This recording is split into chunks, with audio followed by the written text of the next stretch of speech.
Paix et joie à vous, fils, filles du bon Dieu. Nous voici rendus au 24 juin et l'Église célèbre la nativité de Saint Jean-Baptiste. Elle en a fait une solennité. Aujourd'hui, pour regarder cet événement exceptionnel dans la vie de Zacharie et Élisabeth, nous avons pour nourriture spirituelle Jérémie 1, 4 à 10, le psaume 70, la première de Pierre au chapitre 1, les versets 8 à 12, et l'évangile de Luc au chapitre 1, versets 5 à 17. Un homme, un message, un événement. C'est vrai qu'autour de la naissance de Jean-Baptiste, il y aurait tant à dire pour diverses raisons. Mais je voudrais ce dimanche nous donner quelques pistes de réflexion, de méditation en vue d'une action future qui devrait nous permettre de demeurer fils et filles du bon Dieu. La première, ce serait toujours une occasion à saisir pour nous rappeler que de par notre baptême, nous sommes configurés au Christ qui est prêtre, prophète et roi. Par mon baptême, je suis prêtre. Le mot est lâché. Je suis prophète. Qu'est-ce que signifie être prophète pour Dieu? Être prophète aujourd'hui.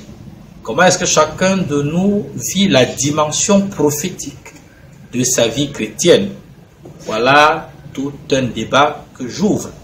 Mais il faudrait nous rappeler aujourd'hui que nous devrions demander au Seigneur la grâce d'être les prophètes selon le cœur de Dieu.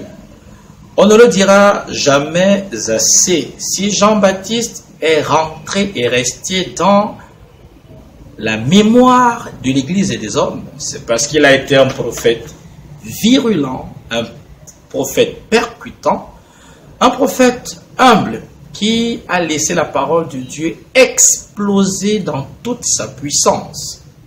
Jean-Baptiste n'avait peur de personne. Jean-Baptiste était un disciple de la vérité.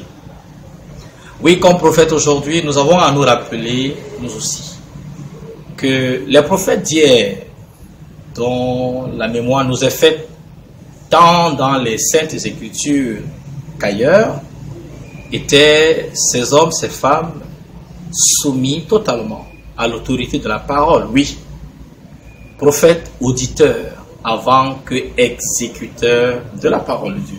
C'est ce que nous rappelle déjà la vocation de Jérémie. Dès le sein de ta mère, dit le Seigneur, je t'ai choisi, je t'ai consacré, je t'ai mis de côté pour que tu sois à mon service. Parce qu'aujourd'hui encore réellement, nous sommes au service de Dieu. Oui, la vocation ou la vie du prophète est encadrée, entourée par le Seigneur qui est le commanditaire de ses paroles et de ses actes. Il y a, je l'ai dit tout à l'heure là, une dimension qu'on doit creuser pour être des prophètes, non pas des diseurs de bonnes aventures, il faut le préciser.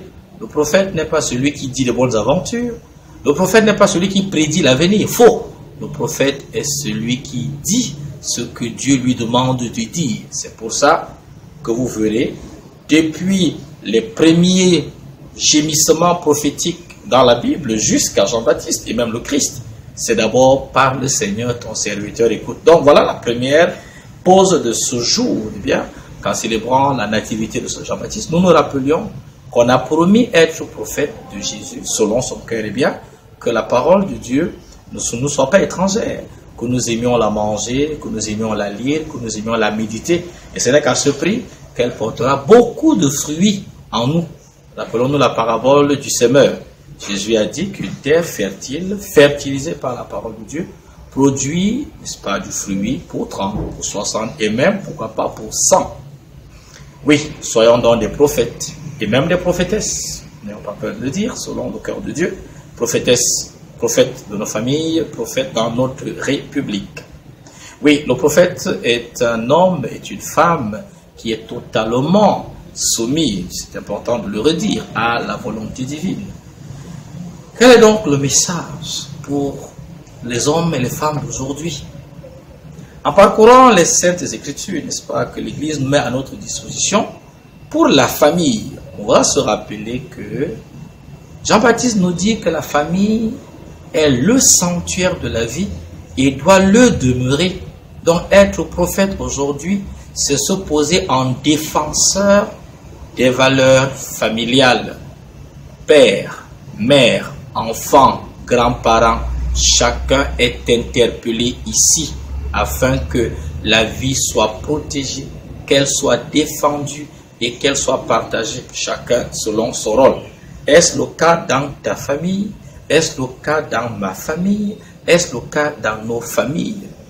Oui, regrettons-le. Si aujourd'hui les familles battent de l'aile, c'est parce qu'elles ne sont plus des sanctuaires de la vie. Elles sont les sanctuaires d'autre chose. Elles sont les sanctuaires de contre-valeurs.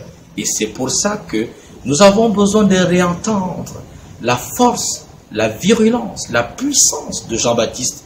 Mais ce Jean-Baptiste, c'est toi. Ce Jean-Baptiste, c'est moi. Pour dire dans nos familles, stop à ces situations qui n'honorent pas et le nom de Dieu et le nom des chrétiens que nous portons, et promouvoir, n'est-ce pas, les situations de justice, les situations de paix. Nous savons tous ce qui blesse, ce qui affaiblit, ce qui détruit nos familles.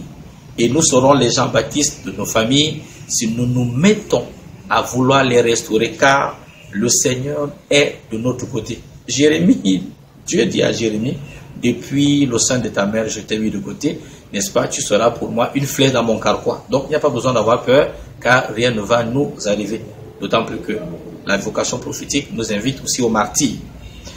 Oui, Jean-Baptiste vient nous rappeler, je l'ai dit, d'avoir un message qui ne soit soumis à rien, n'avoir peur de personne. Il a su rappeler Jean-Baptiste en son temps aux autorités que chacun devait faire ce qui était le sien.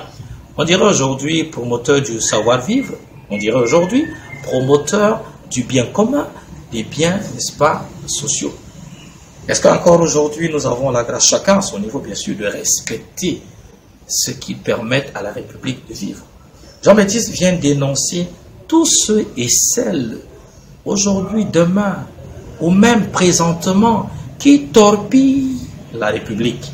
Il dénonce par sa présence et par son message tous ceux et celles qui empêchent le développement, qui empêchent le progrès social. Chacun, dans le domaine politique, économique, social, culturel, est interpellé.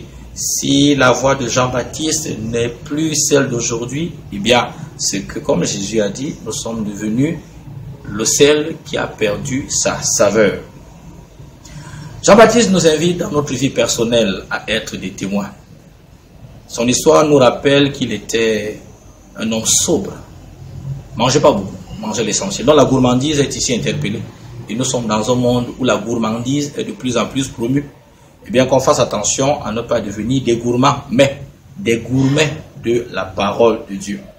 Oui, célébrer, chers amis, chers fils et filles de Dieu, la nativité de Saint Jean-Baptiste, c'est célébrer notre propre nativité comme enfants de Dieu et nous remettre, n'est-ce pas, en dynamique de transformation.